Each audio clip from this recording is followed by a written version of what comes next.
In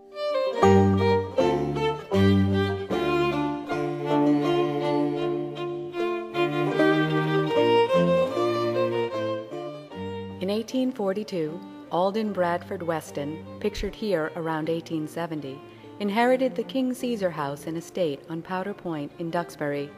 His late father was Ezra Weston II, the wealthy merchant and shipbuilder known as King Caesar. To take stock of what he had inherited, Alden Weston commissioned architectural surveys of nearly every piece of property King Caesar had owned. The book of plans and sketches is now in the archives of the Duxbury Rural and Historical Society.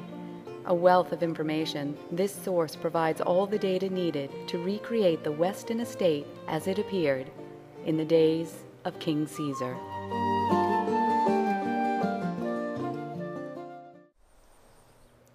Ezra Weston I, depicted here about 1793, married Sylvia Church and built his own house not far from his father's in 1766.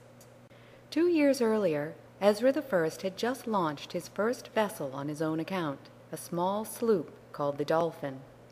Thus Ezra I established in 1764 the trading firm of E. Weston, a business that would one day become a worldwide phenomenon. Sadly, Sylvia Church Weston died just weeks after the birth of her first daughter. 2 years later, Ezra I married Salumath Wadsworth, who bore him one son in 1772, Ezra Weston II. After the Revolution, Ezra I set about building himself a sizable fleet of fishing schooners. By 1800, he was one of the wealthiest merchants in Duxbury. Partly due to his wealth, and partly due to his strong-willed influence on town politics, Ezra I earned the nickname King Caesar. The regal title would, in time, be passed to his son Ezra II, who would build the King Caesar house. By 1790, the busy activities of Ezra Weston's fishing fleet required the construction of a wharf near his house. Here, Weston's vessels were rigged and outfitted. Supplies were loaded and unloaded. The wharf eventually held 5 buildings, including a store, a sail loft where sails were cut, warehouses, and the counting house. Sources indicate that the counting house, the firm's Duxbury headquarters, was located in the building at the head of the wharf. Ezra Weston II, pictured here in 1793 at age 21, became a partner in his father's firm in 1798. In 1808, he commenced construction of his own house next to his father's. His wife, who would soon enjoy one of Duxbury's stateliest mansions, was Jerusha Bradford. The scant surviving documentation about her hints that she was vivacious, enjoyed company, and hosted elaborate parties in her new home. The King Caesar house, completed in 1809, was in some ways quite overdue. Jerusha had been married to Ezra Weston II for 15 years before she got a house of her own. She, her husband, and her growing family of 5 children had been living with her in-laws. It would seem that Ezra II was comfortable in his father's house and in no hurry to build his own. However, broader economic events would change matters. In 1808, New England was reeling from the drastic effects of Thomas Jefferson's embargo. By shutting down all international trade, the embargo utterly failed to affect European foreign policy as intended, and only wreaked havoc with New England's maritime economy.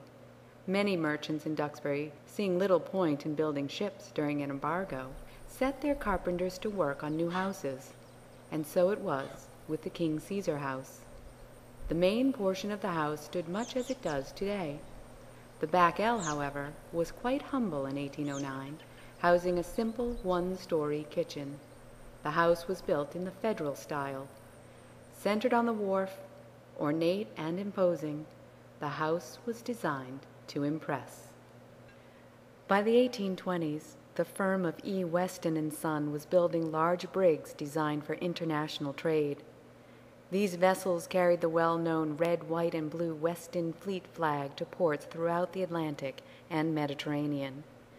Ezra Weston I died in 1822.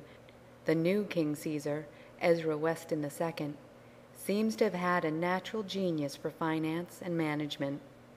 Once he became the sole owner, Ezra II immediately began constructing larger and larger vessels, amassing what is believed to have been the largest merchant fleet in New England in its day.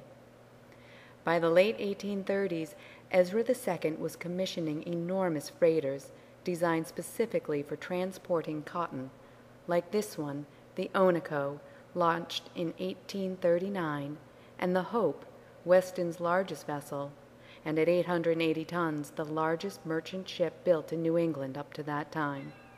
A view of the King Caesar estate in its heyday shows a recently launched cotton freighter, similar to the Onaco, being rigged at the wharf. Once completed, these ships would not come back to Duxbury due to the shallow harbor, and would instead use Boston as their base of operations. The Hope was so large that she could not be rigged at the wharf and had to be outfitted in the deeper water of Duxbury Bay.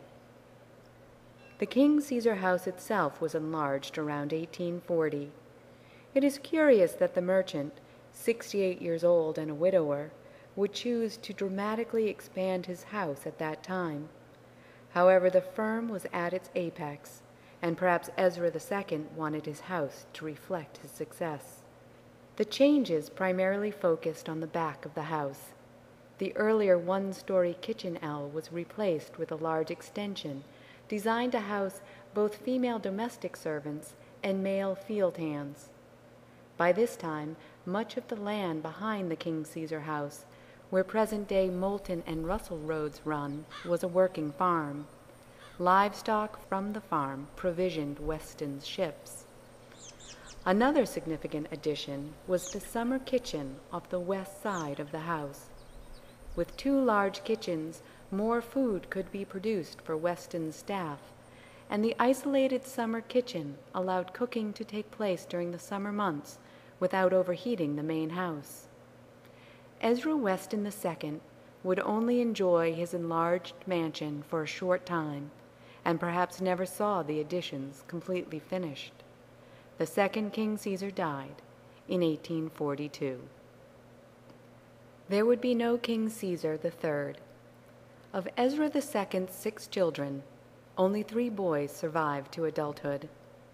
The eldest, Gershom B. Weston, was involved in the firm's affairs, but spent most of his time pursuing a political career. Alden Weston was deeply involved in directing the fleet with his father. His diligent efforts contributed much to the firm's success.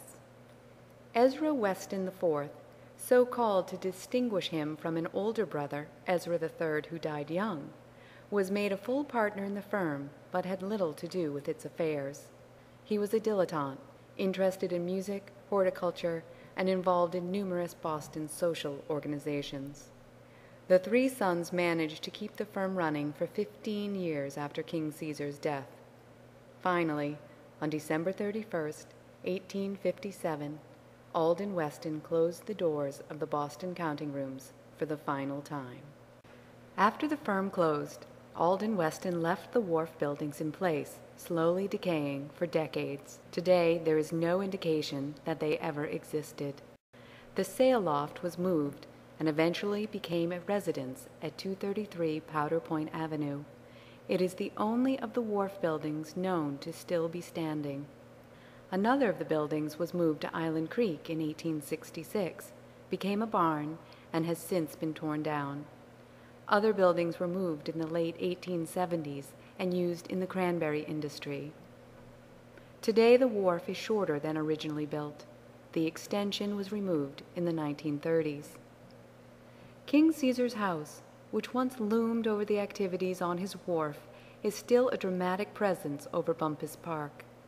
In 1937, the house and wharf were purchased by Dr. Herman Carey Bumpus, former director of the Museum of Natural History in New York. The wharf was given to the Duxbury Rural and Historical Society in 1945 by Herman C. Bumpus, Jr., and named Bumpus Park in his father's memory. The exterior of the King Caesar house at 1937 is the only significant portion of the house to be taken down. In 1965, the King Caesar House was purchased by the Duxbury Rural and Historical Society from Austrian painter Elizabeth Faber Fulop and Alice Moran. It was dedicated on June 25, 1967, as a museum commemorative of the busy shipbuilding days of Duxbury.